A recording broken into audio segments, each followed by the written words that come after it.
Bienvenidos a un nuevo episodio de Boleto de Vuelta. En esta ocasión vamos a Japón, en la ciudad de Oiso. Muchos niños vivieron en el estigma y en el abandono tras la Segunda Guerra Mundial. Eran los hijos mestizos de los soldados estadounidenses estacionados en Japón.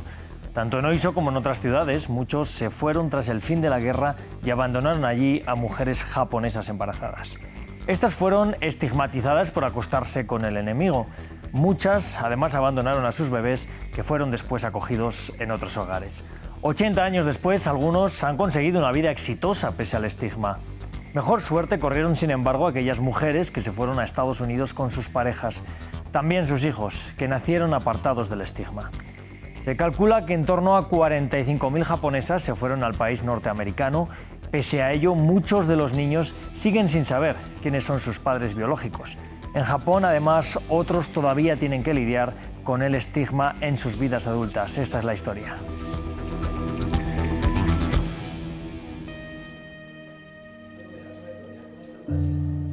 Este es un lugar que Paul y otros niños abandonados nunca olvidarán.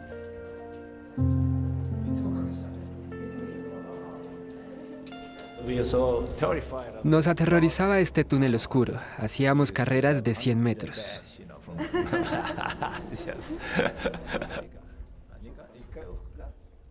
Aquí es donde él y otros niños japoneses americanos fueron abandonados por sus familias.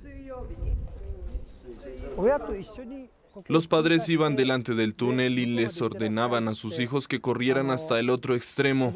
Cuando los niños llegaban al otro extremo y se daban la vuelta, sus padres ya habían desaparecido. Cada hora había patrullas nocturnas para comprobar si allí se había abandonado a algún niño. Este túnel desemboca en la entrada del hogar Elizabeth Saunders. El establecimiento acogió a 2.000 niños como Paul y Yoko después de la Segunda Guerra Mundial. Ahora, como ciudadanos estadounidenses, han regresado a Japón, a la ciudad de Oiso, a un par de horas de Tokio.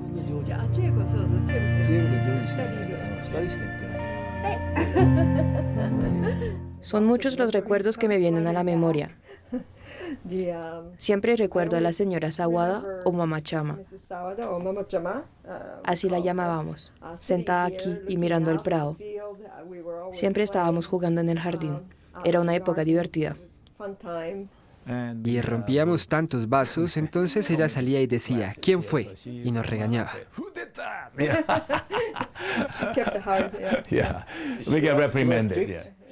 Sí, muy estricta. Después de su derrota, Japón permaneció bajo ocupación estadounidense durante 7 años.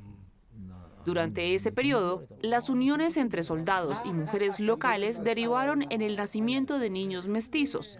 El hogar Elizabeth Saunders se convirtió en refugio para los abandonados, en contraste con la discriminación a la que se enfrentaban afuera. Nos peleábamos con los niños de afuera, nos peleábamos con ellos porque nos llamaban americanos. ¡Ey, ustedes los americanos! Eso no nos gustaba. No sabíamos que teníamos un aspecto diferente, porque aquí éramos 150 y todos nos parecíamos. Parecemos niños mestizos. Éramos muy fuertes, ya sabes. Les dimos una buena paliza. Hasta que trajeron muchachos de secundaria, sus hermanos mayores, nos dieron una buena paliza. Todos crecimos en igualdad, sin prejuicios. Aquí teníamos todo tipo de colores de piel.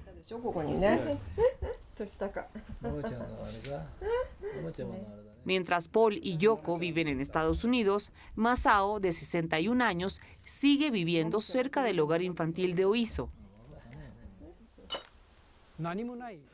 En esa época, en Japón no había nada. Todo estaba quemado y había que reconstruir el país desde cero.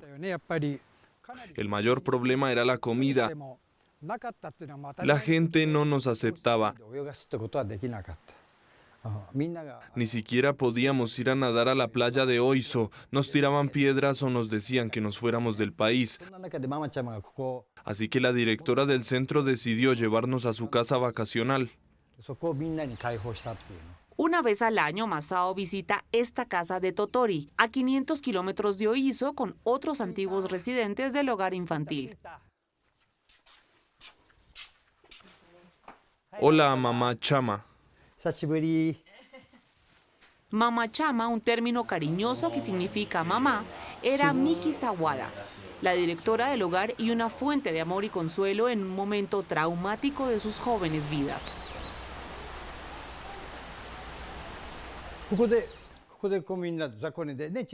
Todos dormíamos aquí, uno al lado del otro.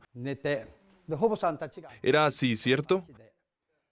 A veces nos divertíamos demasiado y mamá Chama tenía que intervenir.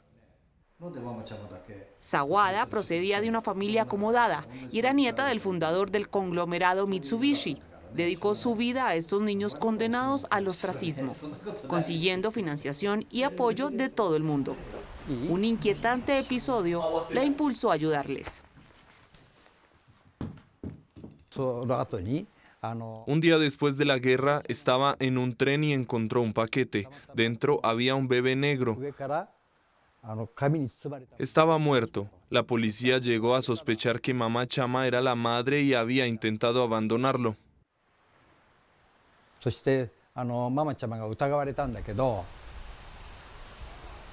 El bebé era mestizo, probablemente hijo de un soldado estadounidense y una mujer japonesa. Estos niños de la ocupación, así como sus madres, se convirtieron en símbolos de la vergüenza en el Japón de posguerra. Mamá Chama me amaba. Fue una verdadera madre para mí. Le estoy muy agradecido. Me hubiera gustado darle las gracias una y otra vez. Siempre me apoyaba y me decía, incluso si alguien te dice algo, no te preocupes, siéntete orgulloso de ti mismo y vive tu vida. Masao nunca pensó en buscar a su verdadera madre, y menos aún en cruzar el Océano Pacífico en busca de su padre biológico. Pero al otro lado del planeta, un niño abandonado del hogar de Oiso ha decidido intentar rastrear sus orígenes. Nacido en Japón, Tony apenas tenía 18 meses cuando en 1956 fue adoptado por una familia de Estados Unidos.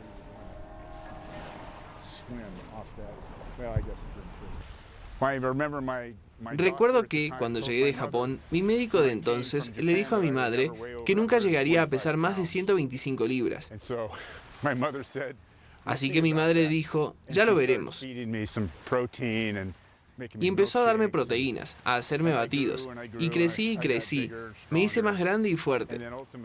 Y al final conseguí una beca para jugar fútbol. Tony se casó, pero ha pasado toda su vida sin saber nada de sus padres biológicos. Realmente quería saber quiénes eran mi verdadera madre y mi verdadero padre. Mi esposa me dijo que existía una prueba genética llamada 23 y yo dije que sí, que lo hiciéramos. Hace unos meses, el resultado de la prueba demostró que su ADN es muy parecido al de esta mujer. Ariel,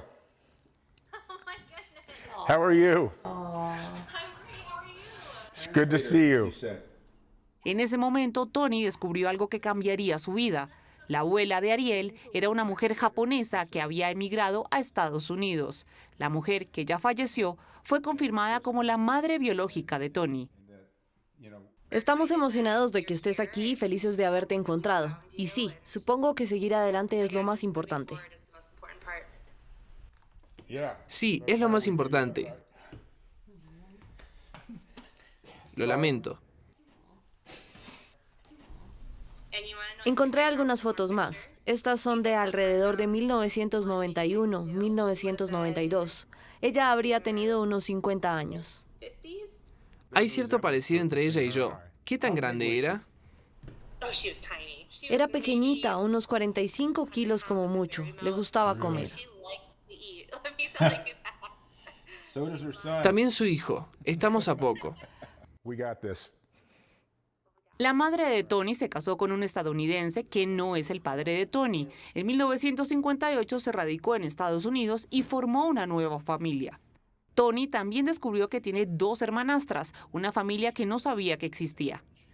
Su padre es la pieza que falta en el rompecabezas. Lo único que sabe es que la mayoría de los hombres estadounidenses que estuvieron en Japón después de la guerra formaban parte del ejército.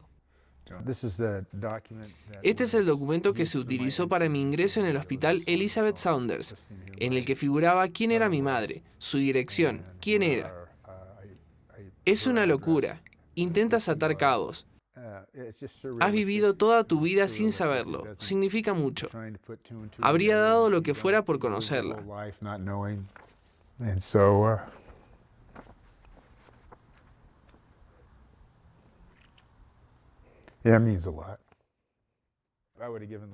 No guardo rencor ni animadversión hacia ella. La quiero mucho. Tony insiste en que su madre no tuvo la culpa, pues cree que fue víctima del racismo de posguerra en Japón, que supuso una presión insoportable para ella y su hijo. De vuelta a Japón, conocemos a Masao, quien fue protegido de la discriminación por el hogar infantil. Cuando salió del hogar se encontró con una sociedad fascinada por la cultura pop estadounidense, pero que también sentía una desconfianza hacia los extranjeros que a veces rozaba con la hostilidad. Después de hacer pequeños trabajos durante décadas, ahora se gana la vida reparando aires acondicionados.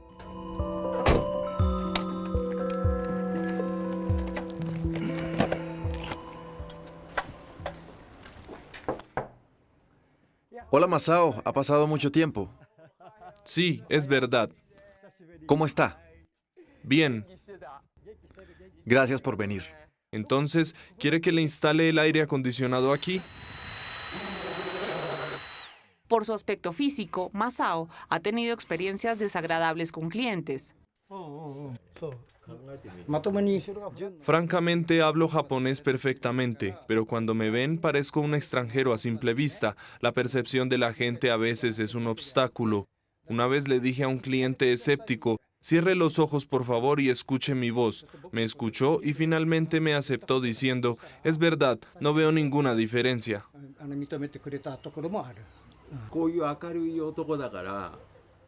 Masao siempre ha sido un tipo alegre, siempre ve el lado bueno de la vida y no se queja.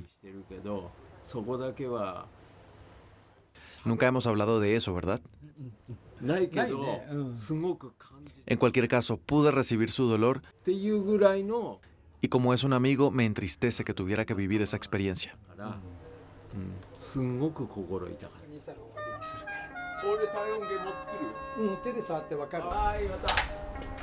Incluso hoy en día, las personas de ascendencia mixta siguen sufriendo discriminación. Incluso en partes de Japón con grandes poblaciones de residentes extranjeros. Okinawa, un grupo de islas en el extremo suroeste de Japón, alberga 3/4 partes de las bases militares estadounidenses del país. Aquí, las relaciones entre militares estadounidenses y mujeres locales son habituales.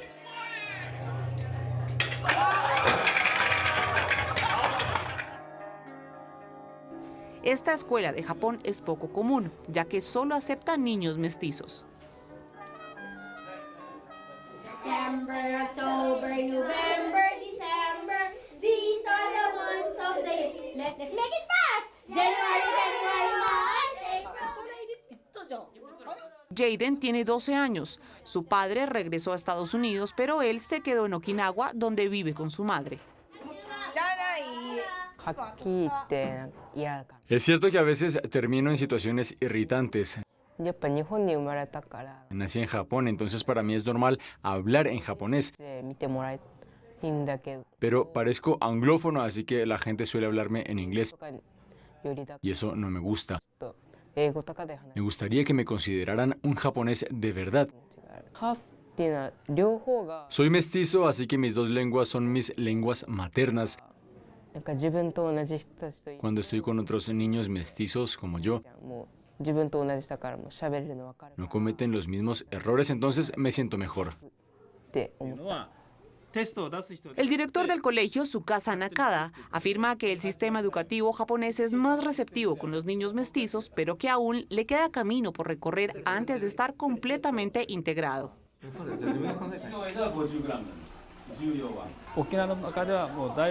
Siempre ha habido muchos niños mestizos en Okinawa, así que aquí hay menos prejuicios.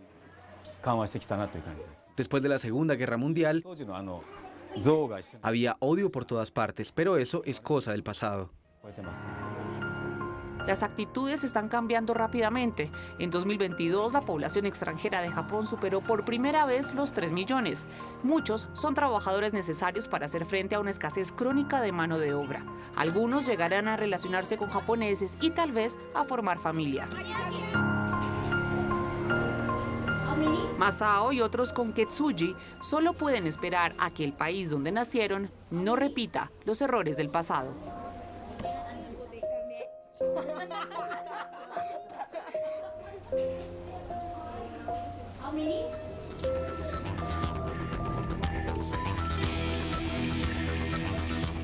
Gracias por acompañarnos en esta edición de Boleto de Vuelta desde Japón. Hoy visitamos a los niños mestizos de la Segunda Guerra Mundial. Yo les invito a que vean este y todos los episodios anteriores de Boleto de Vuelta en nuestro sitio web france24.com. Hasta la próxima.